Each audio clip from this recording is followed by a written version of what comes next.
Hello and welcome back to a brand new video where today I have a very interesting challenge, I guess you could call it.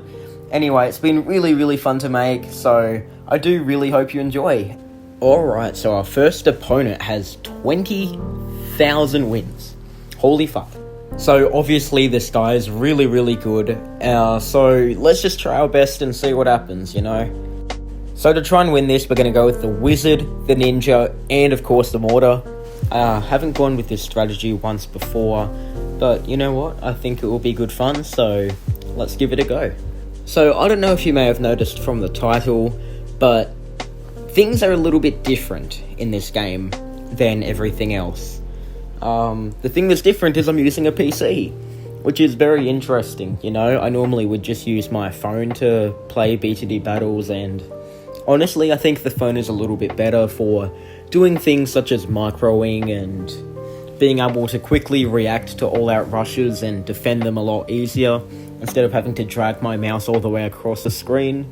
So it's a little bit of a challenge, I guess. But I had a lot of fun recording this, and I have even done more games. So if you want to see a part 2, just tell me in the comments and I'll do it. So I got my PC about a month ago now, and I've always wanted to play BTD Battles on my school laptop, but I was never able to because it's a school laptop, it's blocked for whatever reason, which is annoying. But now that I have a PC, I was just like, oh wait, I can literally just play BTD Battles on it. So I gave it a go, and it's honestly amazing. It just adds like a whole new perspective to the game. It just seems so much more different and like high resolution and clean, and I can see everything with such good detail. It's honestly amazing. But anyway, that's not why you guys are here. You're here for the gameplay, of course. So pretty much this man has over double my wins.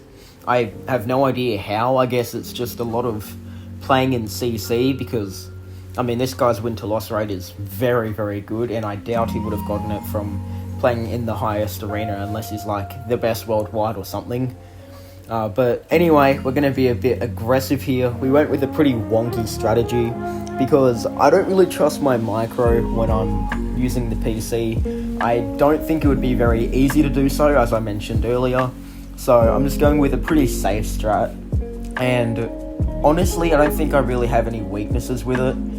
It could be a little bit bad late game, but then again, he's literally going with the boat and the wizard, which is known for dying to 0 MGs very early on, so I'm pretty sure we will be okay for the late game. If it does go to it, it might not. So far he's been playing pretty aggressively, not in the way that he's like rushing us or anything. He's been quite passive in that way, but he's like aggressively farming and doing everything he can to get up those republics really early on, which is probably because he's going to be sending us some all-out rush when it's like round 30 or something, and he can't really last much longer. Alrighty, so now in the middle game we just need to prioritize getting up a good amount of defense, but also being able to eco so we get a lot of money and all of that cool stuff. We have nearly 700 eco and it's only round 14, so we're doing quite well for ourselves, but we do once again have to be very careful for any rushes, because our defense doesn't seem like the best when it comes to all-out region rainbows. I'm sure we would be able to defend, but it's important to also save up a bit of money just in case, you know. Nothing too interesting happens here, but as you will very soon see, this game is going to become very insane. Okay, so we are going to be aggressive here. I saved up a ton of money, and we are going to send a whole bunch of leads here to mix in with all of the zebras and rainbows and all of that cool stuff coming from the AI. And his defense is pretty lacking, not gonna lie. Like, he only has one lightning wizard, the other one isn't, a destroyer and a couple boats.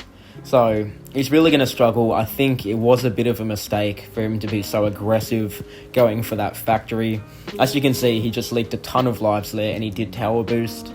He's down to 25 lives, which is not a lot, to be honest. So I already think we're at a slight winning advantage here. We could probably get away with being very, very aggressive and maybe sneaking out a win. But it's also important that when you're in a winning position, you don't want to throw it away. You don't want to risk it just for a possible win. If you're in a winning position like this, sure, you can still be aggressive, but it's also important to try and maintain that advantage by continuing to eco. What I'm doing right now is sending this group leads, which is good for my eco and it's aggressive, so best of both worlds there. I'm only doing this because our defense is really, really good and our eco is also very, very good here. He's struggling really hard, but he does barely defend, so well done to him for not panicking and tower boosting. It seems like he's got it all under control and he's definitely a very good player. So I'm just going to speed up this part of the game here as we progress into the late game.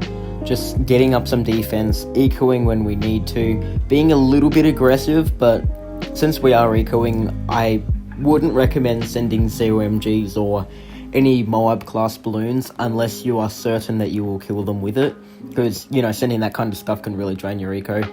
Also, another thing I will say is that they use their 4th tower, which is the only reason why I'm going to use mine. I would only ever use my 4th tower if they used theirs, so just wanted to make that clear.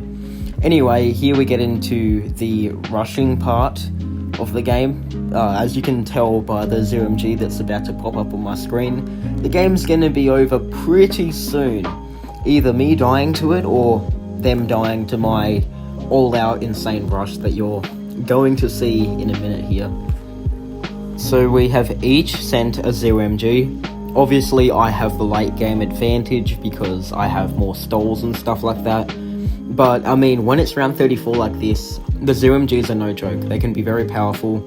So if I do pop the 0MG layer too soon, then they'll turn into BFBs and Moabs, which will go by quite quickly and would probably die to them. Whereas if he does so bad to the point where he doesn't even pop the 0MG shell, then it's just going to stay as a 0MG, be really, really slow, and then he'll be able to die before me. So I have to be very careful about that. I made the decision to not try and defend it and to just be aggressive and all out him. He has facilities, which is like a constant form of money.